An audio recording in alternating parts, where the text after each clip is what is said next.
हाँ, तो आज हमारे यूट्यूब चैनल में आपका स्वागत है। हमारा चैप्टर चल रहा था पुष्पी पादपों में लैंगिक जनन। उसमें हमने पुष्प के बारे में पढ़ लिया था कि पुष्प किसे कहते हैं, उसका विकास कैसे हुआ था।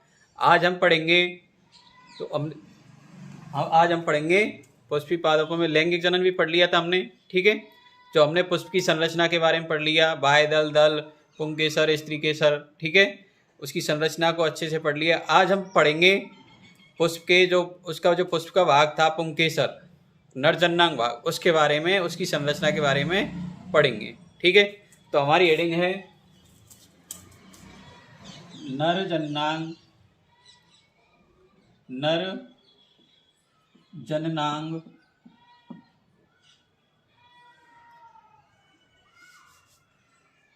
पुष्प के नरजननांग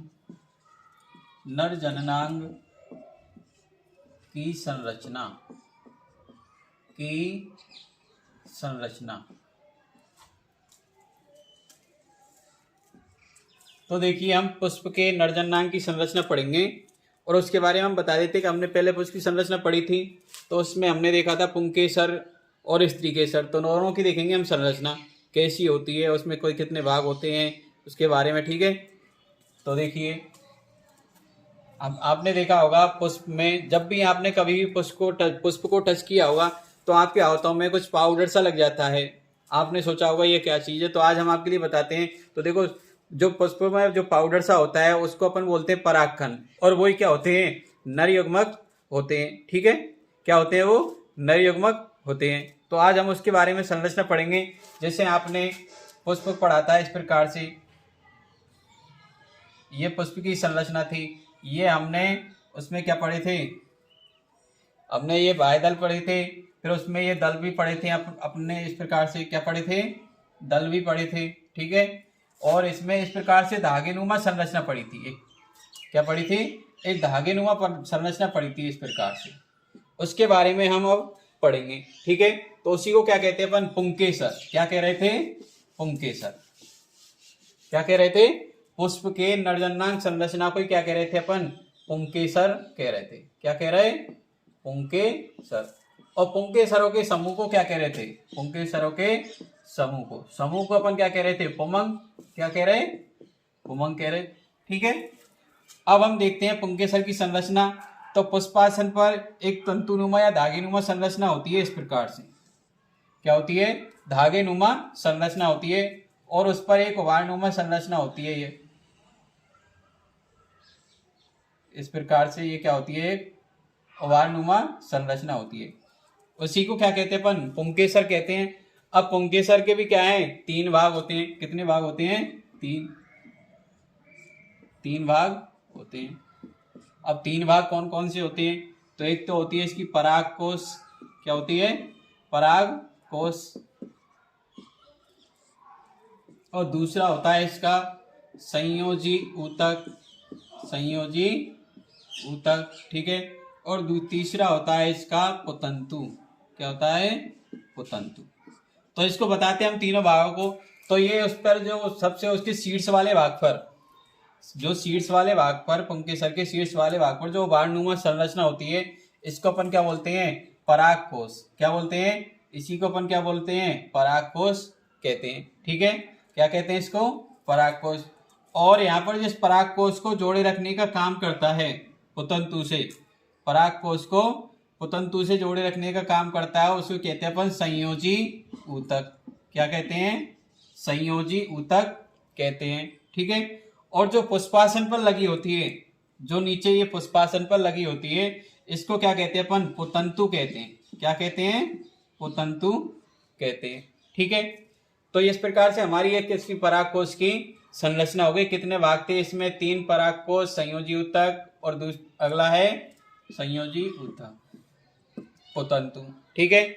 अब जब भी हम परागकोश की देखो अनुप्रस्थ काट करते हैं, क्या करते हैं, अनुप्रस्थ काट। किसकी, इस परागकोश की, परागकोश की क्या करते हैं अपन, अनुप्रस्थ काटते हैं इसको इस प्रकार से, ठीक है। तो इसकी संरचना इस प्रकार से दिखाई देती है अपन।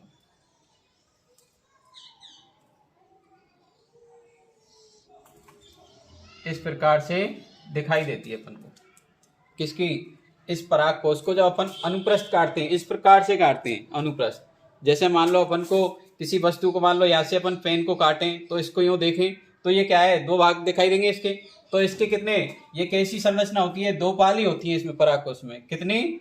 2 पाली होती हैं। कितनी पाली होती है इसमें? 2 पाली। अब 2 पालियों को काटेंगे तो इसमें कितनी भाग दिखाई देंगे? 4। तो इसमें क्या होते हैं, इस प्रकार से संरचना होती है। कितनी पालियां हो जाती हैं इसकी? देखो, 1 पाली तो ये हो जाती है और एक ये, ठीक है।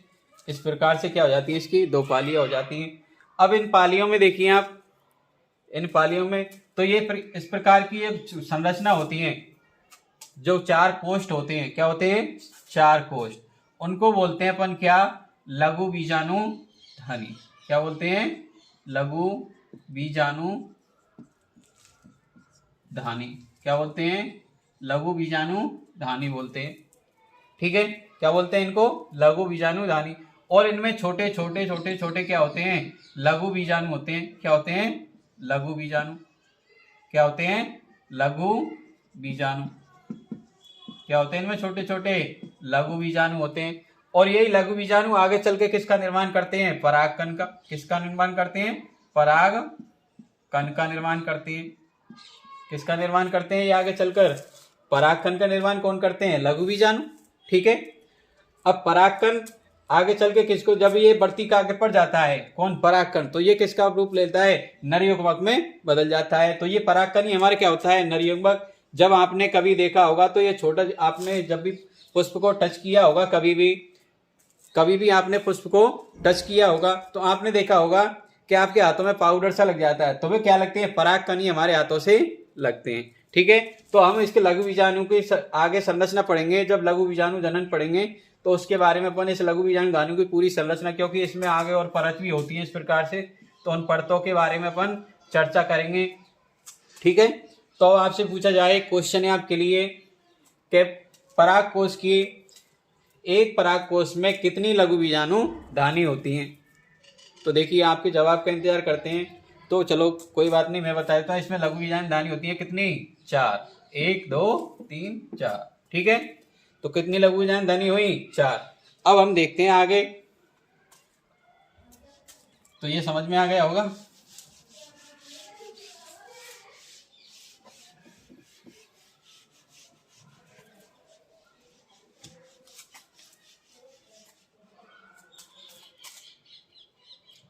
अब हम पढ़ते हैं मादा जननांगी संरचना। पुष्प की मादा जननांगी, पुष्प की मादा जननांगी संरचना। तो देखिए, पुष्प की मादा जननांग में भी कितने भाग होते हैं? 3 भाग होते हैं। कितने भाग होंगे? 3 भाग। अब इसके कौन कौन से होते हैं 3 भाग? तो सबसे पहला भाग तो होता है इसका वर्तिकाग्र। कौन सा होता है? वर्तिकाग्र। दूसरा होता है इसका वर्तिका। कौन सा होगा? वर्तिका। और तीसरा होता है इसका अंडाशय। कौन सा होता है? अंडाशय। अब हम इसकी एक बार संरचना देखते हैं। तो देखिए, इसकी संरचना इस प्रकार से होती है।